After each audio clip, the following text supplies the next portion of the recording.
100 बच्चों के टुकड़े कर तेजाब में डाला। पड़ोसी मुल्क पाकिस्तान के लाहौर पुलिस स्टेशन में एक व्यक्ति आकर पुलिस के सामने 100 बच्चों का कत्ल का इल्जाम खुद अपने सर पर लेता है और पुलिस के सामने ये कबूल करते हुए कहता है कि मैंने 100 बच्चों का कत्ल किया है। उस व्यक्ति की पागलपन वाली बातें सुनकर पहले तो पुलिस वाले थोड़े हैरान हो जाते हैं और सोचने लगते हैं कि क्या सच में इस व्यक्ति ने 100 बच्चों का कत्ल किया होगा।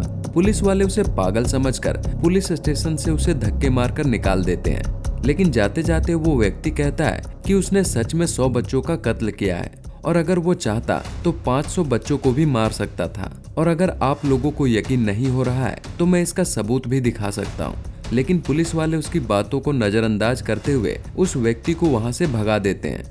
शायद उस व्यक्ति को थाने से धक्के मारकर निकालते समय पुलिस ने कभी सपने में भी नहीं सोचा होगा कि पुलिस स्टेशन में 100 बच्चों के कत्ल का जुर्म कबूल करने वाला ये व्यक्ति पाकिस्तान का सबसे बड़ा सीरियल किलर भी हो सकता है।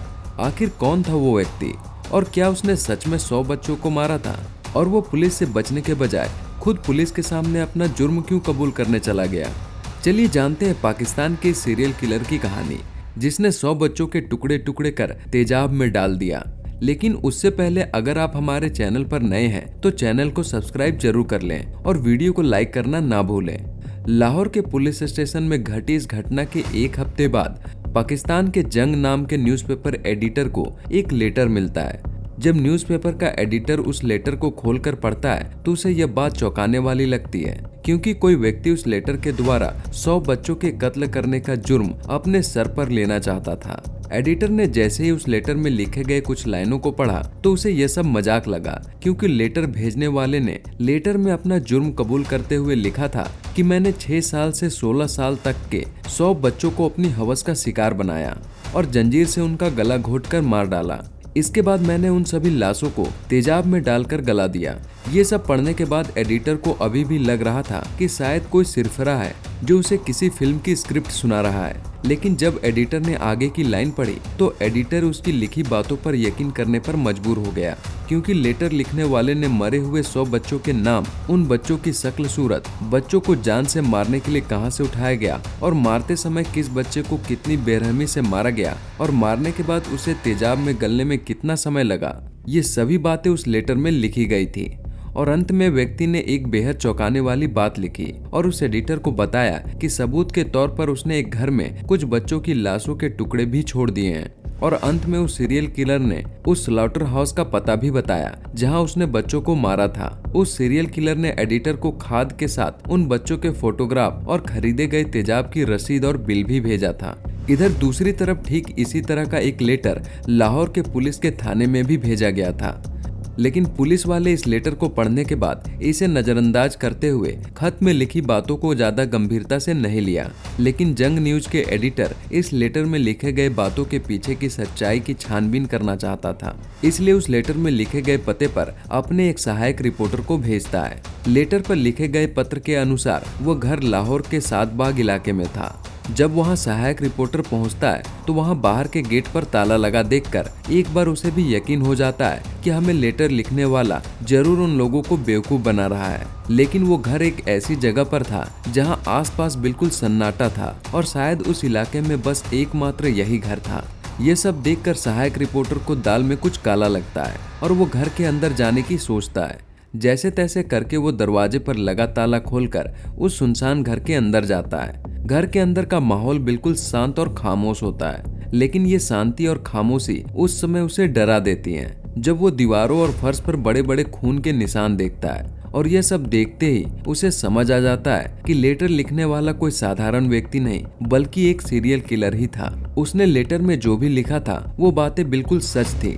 अब वो सहायक रिपोर्टर उस जगह पर खड़ा था जहां 100 बच्चों को मारा गया था। रिपोर्टर अपनी रिपोर्ट तैयार करने के लिए जब कमरे के अंदर जाता है तो वहां उसे ढेर सारे पॉलिथीन बैग दिखाई देते हैं जिसमें छोटे छोटे बच्चों के चप्पल, कपड़े और मारे गए बच्चों की कुछ तस्वीरें होती हैं, जिसे देखकर रिपोर्टर को समझ आ जाता है कि खत लिखने वाला जो भी था उसने सच में 100 बच्चों को मारा है।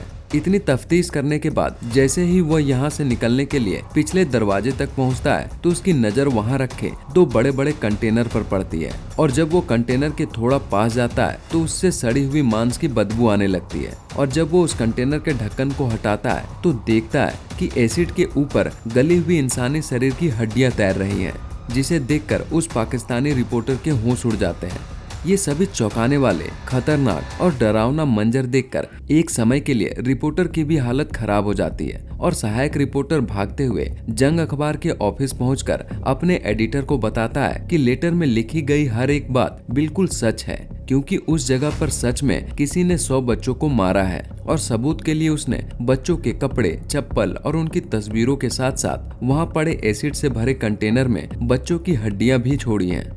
इस लेटर में लिखे गई बातों की छानबीन करने के बाद एडिटर इस खबर को अगले दिन निकलने वाली अखबार में पहले पेज पर जगह देता है और इस खबर को अखबार में छापा जाता है। पुलिस को यह बात पता चलती है तो पुलिस वालों की भी हवा टाइट हो जाती है, क्योंकि ऐसा ही एक लेटर पुलिस वालों को भी मिला था जिसे उन्होंने कुछ समय पहले ही नजरअंदाज कर दिया था। जब कुछ बड़े पुलिस अधिकारियों को ये बात पता चली तो उसमें थाने के सब इंस्पेक्टर पर इंक्वायरी करना शुरू कर देते हैं और उनसे सवाल पूछा जाता है कि अगर उन्हें ऐसा लेटर मिला था तो उन्होंने इस बात को नजरअंदाज क्यों किया, और जब वो व्यक्ति थाने में आकर खुद 100 बच्चों के कत्ल का जुर्म अपने सर पर ले रहा था तो उसकी छानबीन क्यों नहीं की गई। लेकिन इस सवाल का जवाब पुलिस के पास नहीं था। अब इस केस की छानबीन करने के लिए लाहौर पुलिस की एक अलग टीम बनाई जाती है और टीम अपनी जांच उस लेटर से शुरू करती है जिसमें कातिल ने अपनी पूरी कहानी बताई थी। उसमें उस सीरियल किलर ने यह भी लिखा था कि उसने अपना जुर्म कबूल करने के लिए खुद को पुलिस के हवाले करने पुलिस स्टेशन भी गया था, लेकिन उसकी बातों पर किसी ने विश्वास नहीं किया, इसलिए अब वह रावी नदी में कूदकर आत्महत्या करने जा रहा है। अब सीरियल किलर के आत्महत्या करने वाली बात को सच मानकर पुलिस वाले उस इलाके के रावी नदी के आसपास जाल बिछाकर लाश की छानबीन करना शुरू कर देते हैं, लेकिन इसका कोई फायदा नहीं हुआ। कई दिन तक चले इस सर्च ऑपरेशन में पुलिस के हाथ कुछ भी नहीं लगा। मीडिया रिपोर्ट के अनुसार कहा जाता है कि 100 बच्चों के सीरियल किलर को ढूंढने के लिए चलाया गया यह सर्च ऑपरेशन पाकिस्तान के लिए अब तक का सबसे बड़ा सर्च ऑपरेशन था। पुलिस अपनी टीम के साथ उस स्लॉटर हाउस में पहुंचती है, जहां से उन्हें पता चलता है कि इस घर में जावेद इकबाल नाम का आदमी रहता है। और जब इस आदमी के बारे में पता किया गया तब पता चला कि वो कहीं और भी अपने 4 दोस्तों के साथ रहा करता था। और जब उनके उन सभी दोस्तों से पूछताछ की गई तो उन्होंने भी इस बात को माना कि जावेद इकबाल बच्चों की हत्या किया करता था। धीरे धीरे करके पुलिस जावेद इकबाल के घर तक पहुंच गई और घर वालों से पूछताछ करने पर पता चला कि जावेद इकबाल का परिवार कई सालों से उससे अलग होकर रहता है। लेकिन पुलिस वालों के लिए एक चौंकाने वाली बात थी कि जावेद इकबाल जिस परिवार से संबंध रखता था वो काफी अमीर था और जावेद इकबाल का पिता शहर का जाना माना बिजनेसमैन था। इधर पुलिस की दूसरी टीम उस स्लॉटर हाउस से एक डायरी बरामद करती है जिसमें गायब हुए सभी बच्चों के घर का पता और उसे मारने की तारीख लिखी हुई थी। और जब पुलिस उस पते पर जाती है तो सच में उस डायरी में लिखे गए डेट पर ही उस घर के बच्चे गायब हुए थे। अब पुलिस को यह पूरी तरह यकीन हो चुका था कि पुलिस स्टेशन में आकर खुद अपना जुर्म कबूल करने वाला आदमी कोई पागल नहीं बल्कि एक सीरियल किलर था और पुलिस ने उसे थाने से भगाकर अपने ही पैर में कुल्हाड़ी मार लिया था। लेकिन अब पुलिस उस व्यक्ति को ढूंढने के लिए अपनी पूरी जी जान लगा देती है। उस सीरियल किलर ने अपने जुर्म की कबूलनामे की चिट्ठी दिसंबर 1999 के पहले हफ्ते में जंग अखबार के संपादक और पुलिस थाने के सब इंस्पेक्टर को भेजा था। 25 दिनों की मेहनत और सर्च ऑपरेशन चलाने के बाद भी पुलिस इकबाल को पकड़ने में नाकामयाब रहती है। वहीं दूसरी तरफ जंग अखबार में भी अब यह खबर पुरानी होने लगती है और अखबार में यह खबर फ्रंट पेज से खिसककर पिछले पन्ने पर छोटे से कॉलम में चली जाती है। लेकिन अचानक 30 दिसंबर 1999 को सुबह 7 बजे के करीब जंग अखबार के दफ्तर में एक 38 साल का अधेड़ उम्र का एक व्यक्ति वहां के एडिटर से मिलने आता है। उस व्यक्ति की पहचान जानने से पहले तक दफ्तर के सभी लोग उसे एक अधेड़ उम्र का आदमी समझ रहे थे, लेकिन जब वो एडिटर के कमरे में जाकर उनसे हाथ मिलाकर और उसे अपनी पहचान बताता है तो पहले एडिटर और उसके दफ्तर के सभी लोगों के होश उड़ जाते हैं। दरअसल वो अपना नाम जावेद इकबाल बताता है और वो कहता है कि करीब 25 दिन पहले मैंने ही वो लेटर आपको भेजा था। इतना सुनते ही एडिटर के होश उड़ जाते हैं और वो सोचने लगता है कि क्या ये वही शख्स है जिसे पुलिस 25 दिनों से पागलों की तरह ढूंढ रही है। उस खतरनाक सीरियल किलर को देखकर थोड़ी देर के लिए तो एडिटर की भी हवा टाइट हो गई। लेकिन जावेद इकबाल यहाँ लोगों को डराने नहीं बल्कि लोगों को कुछ बताने आया था। वो एडिटर से रिक्वेस्ट करता है कि उसका एक इंटरव्यू लिया जाए और उसे अगले दिन में न्यूज़पेपर में छापा जाए। अखबार का एडिटर भी अंदर ही अंदर काफी खुश हो रहा था क्योंकि उसके पास एक एक्सक्लूसिव खबर थी जो पूरे पाकिस्तान में उसके न्यूज़पेपर की टीआरपी बढ़ा सकती थी। कुछ ही देर के अंदर इंटरव्यू का पूरा सेटअप तैयार किया जाता है और इंटरव्यू की शुरुआत की जाती है। इंटरव्यू के शुरुआत में इकबाल वहां के चीफ एडिटर से कहता है कि इस इंटरव्यू को खत्म होने के बाद उसे गिरफ्तार करने के लिए पाकिस्तान की आर्मी बुलाई जाए। इकबाल की यह बातें सुनकर ऐसा लग रहा था जैसे उसे पुलिस पर भरोसा नहीं था और वो पाकिस्तान के आर्मी के हाथों गिरफ्तार होकर लोगों के बीच सेलिब्रिटी बनना चाहता था। इकबाल ने अपने इंटरव्यू में कई सारे ऐसे चौंकाने वाले और दिल दहला देने वाले घटनाओं का जिक्र किया जो सच में कल्पना से परे था, जिसे सुनने के बाद शायद कुछ लोग उसकी बातों पर यकीन न करें कि सच में इस 38 साल के व्यक्ति इकबाल ने ऐसा कुछ किया होगा। खैर, इंटरव्यू खत्म होने के बाद उसकी शर्त के मुताबिक पाकिस्तान आर्मी के 20 जवान जंग अखबार के दफ्तर आकर इकबाल को गिरफ्तार कर लेते हैं और कुछ समय बाद उसे लाहौर पुलिस के हवाले कर दिया जाता है। वैसे तो पुलिस अब तक इकबाल के बारे में काफी कुछ जान चुकी थी, लेकिन इस हत्याकांड की कहानी पुलिस इकबाल के मुंह से एक लाइन में सुनना चाहती थी और इकबाल भी पुलिस को अपनी पूरी कहानी सुनाना चाहता था, जिसके लिए वो पहले भी पुलिस स्टेशन आ चुका था।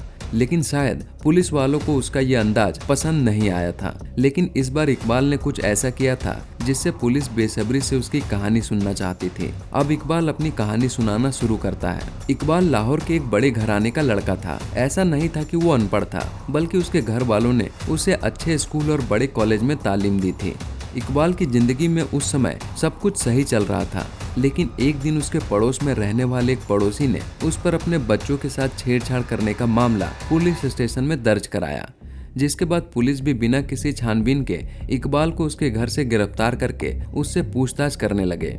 पुलिस के पूछताछ पर इकबाल पुलिस वालों से सिर्फ एक ही बात कहता है कि उसने उस बच्चों के साथ कुछ भी नहीं किया है और वो बेगुनाह है। धीरे धीरे इकबाल की छेड़खानी वाली बात उस पूरे इलाके में फैल गई, जिसके बाद इकबाल के घर वाले भी उसे दोषी मानने लगे। लेकिन इकबाल की माँ इकबाल से काफी प्यार करती थी, इसलिए वो अपने बेटे इकबाल से मिलने पुलिस स्टेशन आया करती थी। लेकिन कुछ समय बाद इकबाल को दोषी करार देकर उसे जेल भेज दिया जाता है। जेल जाने के बाद भी माँ की ममता कम नहीं हुई और माँ अपने बेटे इकबाल से मिलने जेल में जाने लगी। इकबाल अपने बयान में पुलिस को बताता है कि जब जेल जाकर उसकी माँ इकबाल का हाथ पकड़कर रोती थी तो उसे बहुत अफसोस होता था कि वो एक ऐसे जुर्म की सजा काट रहा है जो उसने किया ही नहीं है, और उसकी माँ के आंसू इस बात का सबूत थे कि उसका बेटा बेगुनाह है। इकबाल को यह सब देखकर उसे उन लोगों पर काफी गुस्सा आता था जिसने इकबाल के साथ ऐसा किया था। एक दिन इकबाल का यह गुस्सा आग बन जाता है जब उसे एक पुलिस वाला बताता है कि उसकी माँ की मौत हो चुकी है। इसके बाद इकबाल पूरी तरह से टूट जाता है और तभी इकबाल के अंदर एक सीरियल किलर पैदा होता है और वो जेल में ही कसम खाता है कि जिस तरह से मेरी माँ मेरे लिए रोई है उस तरह मैं भी 100 माँओं को रुलाऊंगा। और इकबाल के लिए 100 माँ को रुलाने का मतलब 100 छोटे और मासूम बच्चों को मारना था। कुछ समय बाद इकबाल अपनी सजा पूरी करने के बाद जेल से बाहर आ जाता है। इकबाल के जेल से बाहर आने के बाद उसके घर वालों को पता चलती है कि वो समलैंगिक है। 20 साल की उम्र होते होते इकबाल पर बच्चों के साथ छेड़खानी करने के कई आरोप लगे। इकबाल की इसी चाल चलन के कारण उसके घर वाले उससे दूरियां बढ़ाना शुरू करने लगे और अपने पिता के प्रॉपर्टी में से इकबाल का हिस्सा देकर उसे अलग कर दिया गया। इकबाल के पिता ने 7 बाग में उसके लिए एक घर बना दिया जिसमें इकबाल स्टील रिकास्टिंग का बिजनेस करने लगा। अपने बिजनेस को चलाने के लिए उसने कम उम्र के लड़कों को रखना शुरू किया। उनमें से कई सारे गरीब लड़के घर से भागे होते थे। इकबाल लड़कों को बहला फुसलाकर अपने यहाँ काम देता, खाना देता और रहने के लिए घर भी देता। उन्हीं लड़कों में से एक साजिद नाम का लड़का अब इकबाल के लिए काम करने लगा। वो गरीब घर के लड़कों को बहला फुसलाकर इकबाल के पास काम करने के लिए लेकर आता और इकबाल खुलेआम उन गरीब घर के बच्चों को अपनी हवस का शिकार बनाता। और इकबाल को इन सब की लत लग चुकी थी और जैसे जैसे उसकी उम्र बढ़ती गई वैसे वैसे वो और भी ज्यादा खतरनाक और हिंसक बनता जा रहा था। साल 1998 में इकबाल 2 लड़कों को बहला फुसलाकर अपने घर ले गया और बंदूक की नोक पर उन 2 लड़कों को भी अपनी हवस का शिकार बनाया। जब यह मामला पुलिस के पास गया तो इकबाल ने पुलिस वालों को भी पैसे खिलाकर इस मामले को दबा दिया। इसके कुछ समय बाद इकबाल अपने इलाके में बच्चों को लुभाने के लिए एक वीडियो गेम पार्लर खोलता है। छोटे बच्चे गेम खेलने के दीवाने होते हैं, इसलिए हर दिन बच्चे इकबाल की वीडियो गेम पार्लर में गेम खेलने आया करते थे। किसी दिन बच्चों के पास पैसे नहीं होने पर भी एक बार उन्हें वीडियो गेम खेलने के लिए इकबाल उन्हें इजाजत दे दिया करता था, जिससे बच्चे और भी खुश हो जाते थे और वो दूसरे बच्चों को भी पकड़कर ले आते थे। बच्चे गेम में अपना मिशन पूरा करते थे और इधर इकबाल अपना खुद का मिशन पूरा करने में लगा था। इकबाल बच्चों को काफी गहराई से ऑब्जर्व करता था। इकबाल अपनी वीडियो गेम पार्लर में 100 का नोट गिरा देता था और दूर बैठा देखता रहता कि उस 100 के नोट को कौन सा बच्चा उठाता है। अब जिस बच्चे की नज़र उस 100 के नोट पर पड़ती थी वो उसे उठाकर अपनी जेब में डाल लेता और गेम खत्म होने के बाद जब बच्चे जाने लगते तब एक बार उन सब से कहता कि यहाँ 100 का नोट गिरा था, जिसने भी उठाया है वो वापस लौटा दे। 100 के नोट के बारे में पूछे जाने पर सभी बच्चे मना कर देते थे, लेकिन इकबाल अच्छी तरीके से जानता था कि 100 रुपए का नोट किस बच्चे ने उठाया है। बच्चों के मना करने पर इकबाल बच्चों की तलाशी लेना शुरू करता था और जिस बच्चे के पॉकेट से वह 100 का नोट निकलता था उसे उसी वीडियो गेम पार्लर के अंदर बने एक कमरे में लेकर जाता और उसके साथ घिनौनी हरकत करता और उसके बाद उसे 100 का नोट देकर बच्चे को घर भेज देता। लेकिन आसपास के बच्चों के घर वाले जानते थे कि उनका बच्चा वीडियो गेम खेलने इकबाल की दुकान पर जाता है, इसलिए इकबाल बच्चों के साथ कुछ गलत नहीं कर सकता था, क्योंकि बच्चों के घर वाले इकबाल को अच्छी तरीके से जानते थे। कुछ समय तक बच्चों का उसके वीडियो गेम पार्लर में आना जाना लगा रहा, लेकिन धीरे धीरे घर वालों को इकबाल की हरकतों पर शक होने लगा, जिसके बाद बच्चों के माँ बाप ने बच्चों को वीडियो गेम खेलना बंद करा दिया, जिसके बाद मजबूर होकर इकबाल को अपना गेम पार्लर बंद करना पड़ा। उसने बच्चों को अपने पास लाने के लिए फिर से रंग बिरंगी मछलियों वाला एक एक्वेरियम खोला, जहां वो बच्चों को लुभाने के लिए रंग बिरंगी मछलियां रखने लगा और एक बार फिर से एक्वेरियम को उसने अपनी हवस की दुकान बना ली, जहां वो बच्चों के साथ दुष्कर्म किया करता था। एक्वेरियम से कुछ ही दूर पर उसका घर था जो उसके पिता ने उसके लिए बनवाया था। अब इकबाल एक्वेरियम से बच्चों को उठाकर अपने उसी घर पर लेकर जाता, वहां उसके साथ गंदी हरकतें करता और लोहे के जंजीर से उसका गला दबाकर उन्हें मार देता और मारने के बाद उनकी तस्वीरें खींचकर सबूत के तौर पर वो अपने पास रखता और इसके बाद धारदार हथियार से बच्चे के लाश को टुकड़े टुकड़े करके एसिड से भरे ड्राम में डाल देता और बचे हुए बॉडी पार्ट को ले जाकर रावी नदी में डाल देता।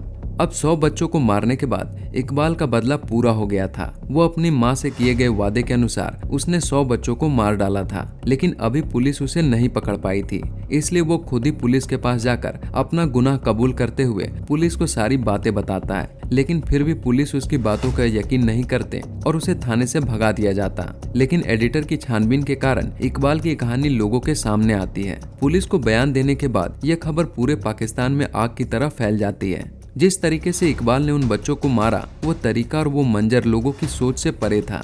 अखबार वालों ने इकबाल के साथ साथ उन बच्चों की भी तस्वीरें अखबार में छापी। उन छोटे बच्चों के कपड़े, चप्पल और वो जंजीर जिससे बच्चों का गला दबाकर उन्हें मारा जाता था और मारने के बाद जिस एसिड वाले कंटेनर में उन्हें डाला जाता था, उसकी तस्वीरें देखकर पाकिस्तान के लोगों के होश उड़ गए, क्योंकि इकबाल ने इन सभी चीजों को सबूत के तौर पर संभाल कर रखा था।